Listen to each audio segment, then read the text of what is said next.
Grabe, isa na naman pong mainit ang hatid na laban ni Super Grandmaster Javokir Sindarov ng Uzbekistan. Ang kalaban niya kahapon ay ang tinatawag na Asia's Calculator sa panahon ngayon. Sa galing mag-calculate, malakas mag-sacrifice, Super GM Wei Yi.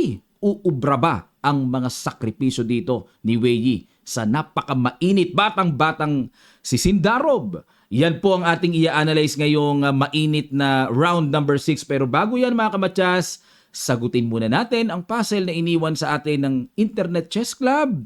It's Black to Play and Win. Congratulations po sa mga nakakita ng bitaw na Rook C1 check sacrifice para magkaroon ng tempo na makapromote ang pawn ng Queen. Ayun, hinarangan at syempre nakahang yung Knight, kainin na lang Black wins. Ayun. Salamat po at congrats, no? At sa patuloy nyo pong pagsuporta dito sa Internet Chess Club, tuloy-tuloy lang tayo sa pagpapasil, magandang pang training ito. At maglaro na rin po kayo dito mga kamatyas. Free lang ang paggawa ng account dito, downloadable po sa Play Store at sa App Store. Ayan, napakaganda po ng Internet Chess Club. Gisahin na natin ito mga kamatyas. Black dito si Sindarov. Grabe, puro, kung tutuusin, pahirap sa kanya. Black yan eh. Mahirap i-handle ang black eh. Ang ginawa po, nag-E4, E5, Knight C3. Ayun, ito yung paborito po ng inyong lingkod. Ang Pavena Gambit, Knight C6, at nag-Bishop C4. Ipinorma muna ni Wei Yi ang kanyang bishop. Pero kung mapapansin niyo po sa aking mga laro, ini-F4 ko, di ba? Pero sa ganitong level, lalo na long game, syempre mas malalim po ang preparasyon ni Wei Yi kaysa sa akin. Malayo. Knight F6. Okay, develop lang. D3. Ayan, kapag nag-D3 po, ready na talagang i-F4 yan. Kasi po may mga linya mga kamatyas na kapag pinilit ng F4, ayan, ayun may ganito, may Knight takes E4 kasi. Yan, para po sa kaunting kaalaman, sa opening lang po, no, na part na to, may Knight takes E4 na, sacrifice knight, pag kinapture po yan, may D5. Na dito po, mababawi din naman ng black ang isang pyesa, may karagdagang kaluwagan pa sa sentro. At kapag lumuwag ang sentro, maganda ang labas at latag ng mga pyesa sa middle game. Okay po. So, yan ang mga paparating, no? Kaya dito ay nagdi-D3 muna. Bago bumitaw ng F4 sa pagkakilanlan ng Vienna, ay nagdi-D3 muna para iwas Knight takes E4. At ayun, ito po yung favorite part ko. Kasi kapag tinitirahan ako ng white ng ganito tapos ako naman ng black, actually po nangyari na sa akin to ilang beses na, nina Knight A5 ko kagad. Ano po ang purpose? Bago pa ang white ay makagawa ng pantago sa light square bishop na malakas na nagbibigay ng pressure sa F7, mag-A4 yan, mag-A3 yan, wala nang sense ang Knight A5, tatago na eh. Bago pa makatago, katayin na ang bishop sa C4. Napakaganda ng linya dito ni Sindarov. At nag-A3, saka palang gumanon. Obvious na obvious. Tatago.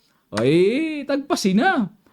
Bago pa makatago, capture. Ngayon, dito po, ang advantage naman dito ng white sa part ni Wei Yi. Bagamat yan ay double pawn, pero nagko-control naman yan ng malakas na D5 square. Sa isang banda po, parang may pagkamarok si bind ng structure dahil sa kinokontrol na malakas na D5. Bishop C5 develop. Ayun, may spot sa F2. Knight F3, syempre, para makapag-castling na. At nag-D3 or D6 para suportahan ang under threat pawn. At para makalabas na rin ang light square bishop, nag-queen to D3. Ayan. Pagka ganito po mga kamatyas, queen D3, at dinidelay ang castling sa king side, ibig sabihin, kaya inangat yung queen, iaangat next niyan ay ang dark square bishop, at may option ang white to castling queen side. Magka-castling sa queen side. Yan ang plano niyan, kaya kung tutusin pwede na nga mag-castling, ayaw pa sa queen side magka-castling. At dito nag-bishop E6, tuloy-tuloy lang sa pag-develop si Wei Yi, at nag-bishop G5, ayan na nga po. Nirelease na ang bishop, ang missile, no? At magkakasling na yan. Nag-A5, ayan. Yan ang novelty sa panahon natin ngayon mga kamatyas by Sindarov. Kasi alam nyo ba na may tumira ng old line A6 noong 1987 pa. Grabe. Batang-bata pa ako noon. Ano talaga, dumedede pa ako noon. A6, 1987 pa. Yan, no? Matandang linya. Pero sa panahon ngayon, mga kamatyas, ay na-break yan. Ang ginawa ni Sindarov, A5. Kasi ang purpose po niyan ng pag-move ng A pawn, mapa A6 or mapa A5, para ingatan ang dark square bishop na manatiling buhay. O kasi pagka inatake ito, aatras lang. Pero dito kasi, bukod sa may aatrasan, kaya ako nagagandahan sa A5 at the same time, may prevention na hindi maka B4 dito ang white. Kasi imagine niyo pang-atake pa rin yan. Yung A5 ang pumipigil sa plano rin yan. At dito nag-knight D5, ayan na nga, ginamit na ni Wei ang kanyang asset na kontrolin ang D5 square na napakalakas at dito sinisiks lang. Pagka ganito mga kamatyas, huwag kayong maiirita ha, na tipong kakainin nyo ng bishop, marirepair ang pawn structure. Imagine niyo marirepair, double po na nga eh. So kahit paano konting damage pa rin sa pawn structure yan. Pag kinain ng bishop, kain, repair yan. Okay? Kaya C6 lang at kinapture na po ang knight. Sinadya talaga takes at nag-bishop H4. Dito pumunta si Wei para mapanatili niya na ang queen ay hindi basta-basta makaalis dahil nagbabantay ng pawn F6. So dito medyo may pangit na pawn structure si Sindarov, no? Nag-rook G8, ayun. Naalala ko si Dr. Tarash, no, ang principle niya. Kapag daw nagkakaroon ng double pawn, use the open file or semi-open file. Bawat double pawn daw may nabubuksan namang file dyan na pupwedeng atakihin. Yan. Ginamit niya yung tore pang atake. Dr. Tarash, tagal na nun, theoretician yun mga kamatyas, no? At syempre, hindi na pwede mag-castling at queenside. Tingnan natin kung makaka-penetrate ng castling queenside. Nag-castling kingside. Aba. Teka muna mga kamatyas, ano? Kasi para pang depensa na rin. Ayun, oo. Pang depensa na rin at the same time. Okay. Kasi dito naman mga kamatyas, konting kaalaman lang po. Pangit naman pag nag-G3. Papangit yan. Oo nga, hindi nga makakain ito. Yun nga lang, pagka G3, imagine, bubukas pa rin or hihina pa rin ang light squares sa king side. Sa level po nila, malaking factor yung mga kahinaang square-square. Naku. O kaya nag-castling na lang dito si Wei, nag-A4, ayun. Grabe itong A4, yan ang mga mabibigat na tira. No? Itong A4 po ay space sa queen side. Talagang desidido si Sindarov, sa gitna na lang siya. No? Kasi po talagang imagine niyo queen E7 then castle queen side, medyo malabo na rin po. Bubombahin eh. May B4 pasasabugin yan. Lalo na yung king lilipat dyan. Bubuksan talaga ng puti ang A-file. Pasabog yan. So, nakikiramdam muna si Sindarov sa gitna. Nag-A4 muna siya. At B4 pa rin ni Wei. Bahala ka dyan. Atake, B4. Inenpasan, capture. CB3. At nag-bishop G4. Ayan. Dito may tanong tayo mga kamatyas. Ang tanong natin, bakit hindi kinain yung pawn sa A3? Dalawa nakakain dyan. For example, mag-rook takes A3, rook takes A3, bishop takes A3, magro-rook, dalawa tira, rook D1 o rook A1. Pero mas mataas ang value ng rook D1, tapos, ano na meron? Okay, kahit nakakain ng isang pawn dito, meron pa ring factor ng double pawn. Considered parang 1 pa rin ang effect niyan. Parang 1 pawn lang din. Ayun, so... Pero parang kung ako black dito, parang gusto kong pasukin, kainin talaga yan, sayang eh. 'Di ba? May kasabihan tayo, lamang tiyan din yan, huwag mo sayangin. O 'di ba? Ngayon, kung bishop naman ang ipang-capture, silipin natin, mag-BB4 naman. Lalim nito Pag kinain uli, pakain uli. Ay, oo, may mga ganun pala, no? Kasi yung queen ang dumidepensa sa tore na, ayun, may threat doon, no? Pag kinain, kain naman yung tore. O pag umiwas, o pagpalagay natin, iiwas natin. May knight G5 naman. Ayun. Magkakasunod-sunod po ang combo dito ng mga atake, no? Okay. O at least nakita na natin at naunawaan mga kamatyas, balik po tayo sa ginawang bishop G4 ni Sindarov. Kumbaga, ibinibitin niya muna yan. Bahala ka dyan. Sa'yo na yan. At nag-B4 na. Siyempre, para mapigilan na nga, wag nang malaglag yung pawn. Kinain muna. takes, yun naman ang purpose ni Sindarov. Pagkawala ng knight, gusto niyang iposte ng malakas ang bishop sa gitna. Grabe, no? Kumbaga, centralize. Ay, oo nga, no? Binigay yun. So kung sa bagay, nakabitin kasi yung bishop. Sige, takes and nag-queen d7. So, rook a d1. Kung magbibilangan tayo ng pawn, 7 pawn sa puti, 1 pawn down dito si Sindarov. Pero kung papansinin nyo po sa evaluation bar, lamang sa position dito, slightly better ang black. Grabe, no? 1 pawn down na, slightly pa. Nag-queen e6, tineret ang pawn sa c4. H3, ayun. Bakit kaya gumanon? Ano meron?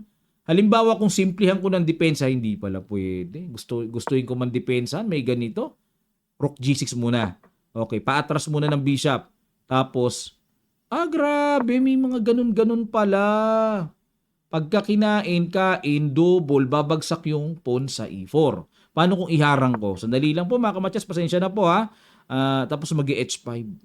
Na dito may bitin sa A3, may bishop B2 pa nga ako nakikita. Ayan.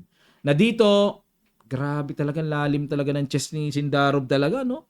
Malalim Yung tipong mga parang, paano babawiin yung pawn? Mapapatanong ka lagi na ganun balik tayo mga kamatyas. Ayun, nag-G3 dito, nag-H3. Ang purpose ni Wei, nakita niya ang paparating po na Queen G4 after Rook G6. Ganong kalalim ang mga diskartihan dito. At dahil hindi dinipensa ng pawn C4, time naman para bawiin. Ano kaya yun? Yung queen ni Sindarov nung nasa D8, kumpiyansa siya na may ganun siya para mabawi niya yun.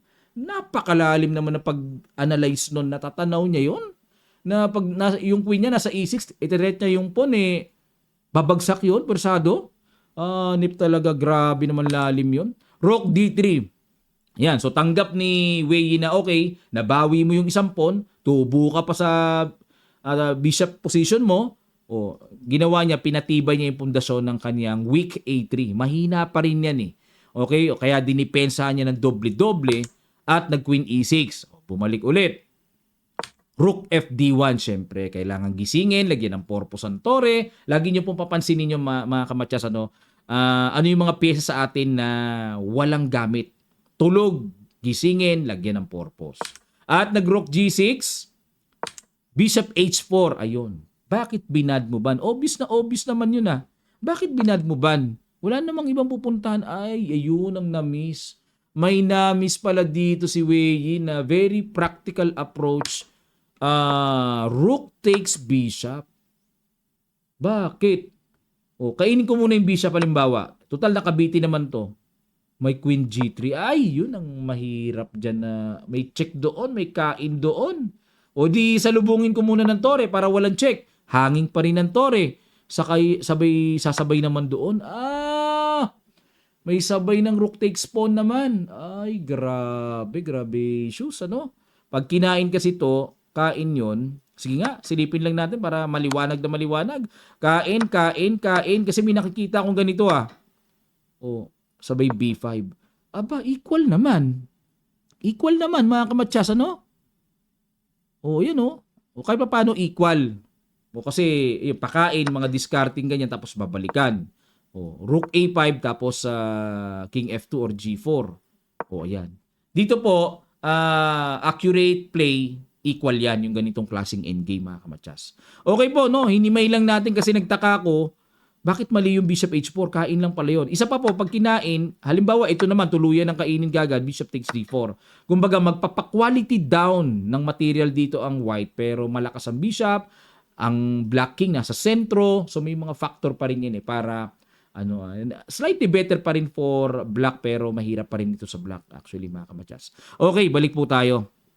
Grabe yun, tindi nun. Sa bishop H4 na ginawa dito ni Wei, at nag-king F8. Hindi rin po napansin dito. May nawaglit, C5 na pala ang the best dito, mga kamatyas. Yan ang accurate. Oo nga, kasi pag kinain ito, may panundot na pass pawn. Magbi-B5, imagine niyo C4, tapos C3. Ayun, may gagapang na pass pawn Pwedeng sa B file dumaan, pwedeng sa C file.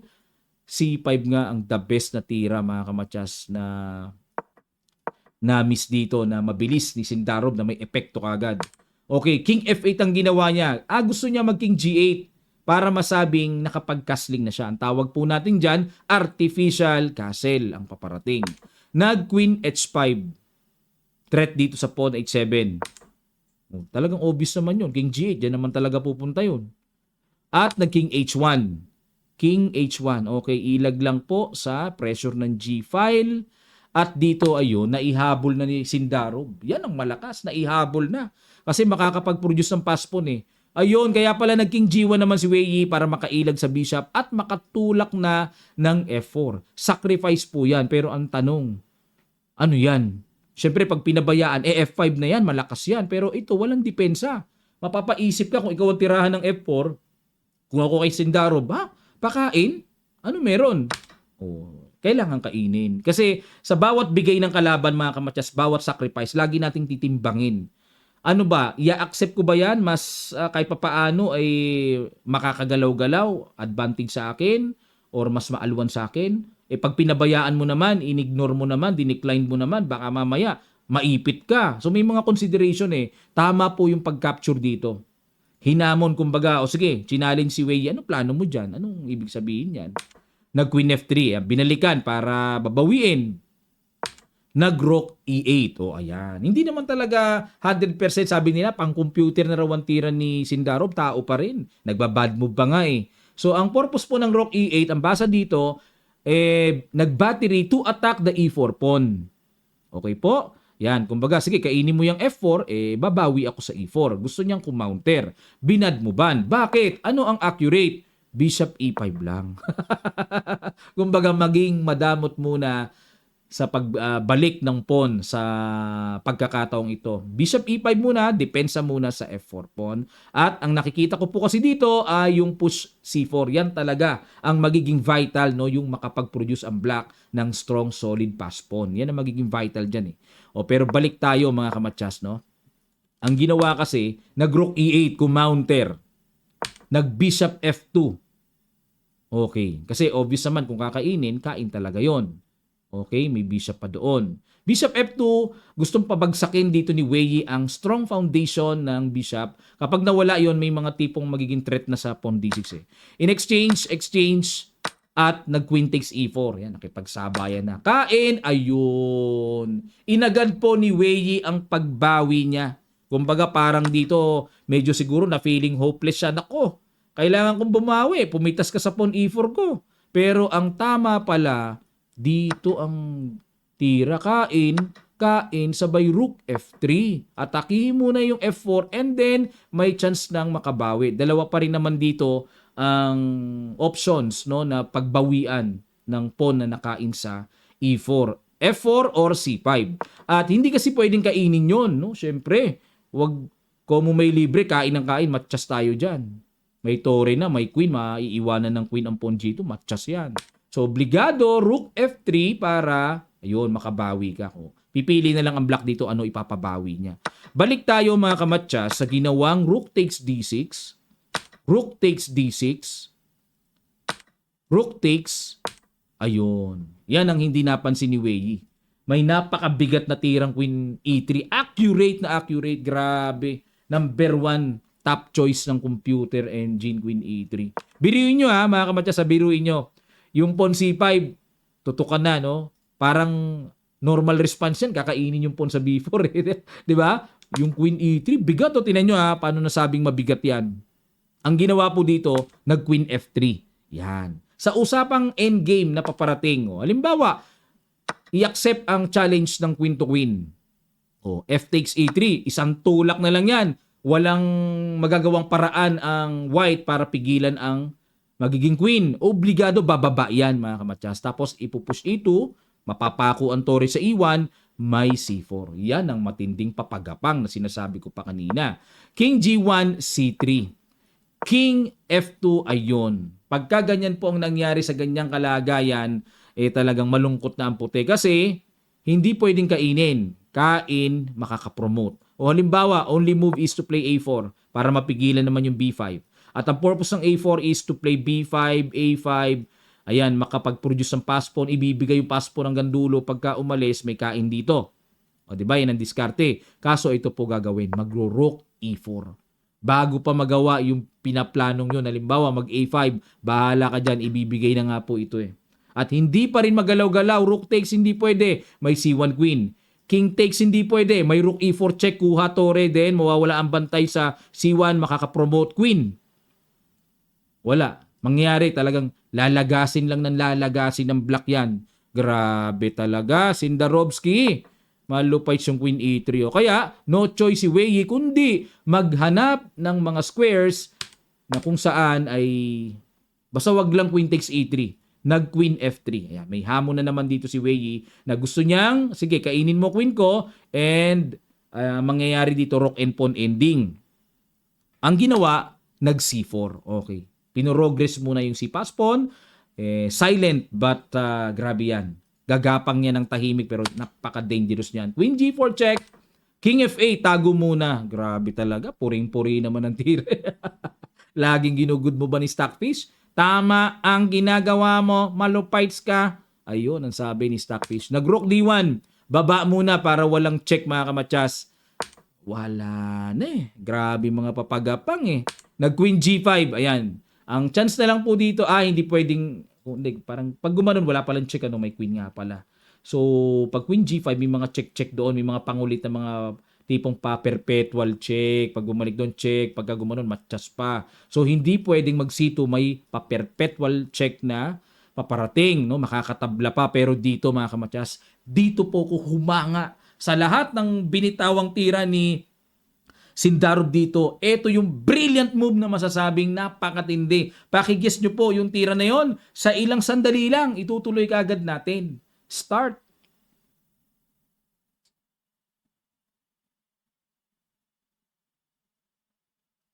Maraming salamat po mga kamatyas. Pasensya na, medyo mabilis sa mga hindi nag-post ng video. Pwede nyo i-post para makapag-analyze kayong mabuti. Pwede naman yon. Ito po, grabe, congrats sa mga nakakita. F3, nakita pa ni Sindarov yan. O para mapigilan yung Queen H6 check. Grabe yung F3 talaga, super accurate talaga oh. At kinain na lang ni Wei kain. Pero dito na-realize niya mga kamatyas. Na-realize niya. Kung sa bagay, time attack na rin no? Ubus-ubus pala oras ni Wei dito, time attack. O, dito po ay naparesign. Bakit? Kasi po halimbawa kainin ito. Akalain nyo may ganito na pala. O, pagka gumanon, may papagapang na ganito. Rook D2, Rook D1, sugswang. King G1, ay sugswang. Kulang ng square para makarating sana dyan. Isang hakbang pa bago makarating doon, may Rook D1 check na. Hanep yung ulitin natin. Grabe dito ako napabilib Sa ganitong posisyon, mapapaisip ka, bakit nag-resign? Diba? May ganun talaga yung ulo. Kasi pag kinain kasi C2, Rook E2. Ngayon, paano kung mag-King G1? Ayan. King G1, C2. O di syempre, obligado, rook C1. Mag-rook E2 pa rin pala. Pambira talaga yung gapang na yun, Kakainin pa yung pawn. Pag kinain yan, yun nga ganun palagi, may sugswang Yung king kasi nasa back rank Ay, nako, Honeypacious. Grabe, grabacious ka. Sindarov, grabe to. Pinisak lang ng ganun-ganun si Wei ng China. Ay, grabe, pagkalupites talaga. Grabe, no? Yung iba po, tabla. Boring yung naging resulta. Okay, silipin na po natin. Mamaya ang kalaban ni Sindarov, si Anishgiri na. Yung makunat yun. Grabe kakunat yun. Pag tinibag niya yun, ay talagang tumitibag. Maninibag siya ng mga makukunat at solid talaga. For the standing after round number 6, 1.5 lead na po si Sindarov. Pag di pa inawat ng inawat at ang iba nagtatatabla lang, ay talagang lalayo ang tambak ng score talaga sa kalamangan. Nangangamoy, Sindarov versus Gukesh ng India ang mangyayaring World Championship ngayong taon. Okay po. Maganda din pwesto ni Giri In third place, tied sila ni Pragnananda. Fabiano Caruana, tabla kahapon, kaya medyo pagkapatabla-tabla siya at si Sindarov dumire-diretso, ay nako, ibang usapan. Lalayo masyado. Lalayo po ang agwat. Yan po ang standing mga kamatyas. At sana po na-inform kayo at napakaganda talaga ng mga laro ni Sindarov. Lahat po, buhay na buhay ang dugo ng mga manlalarong ajedrez sa buong mundo sa katututok ng laro niya.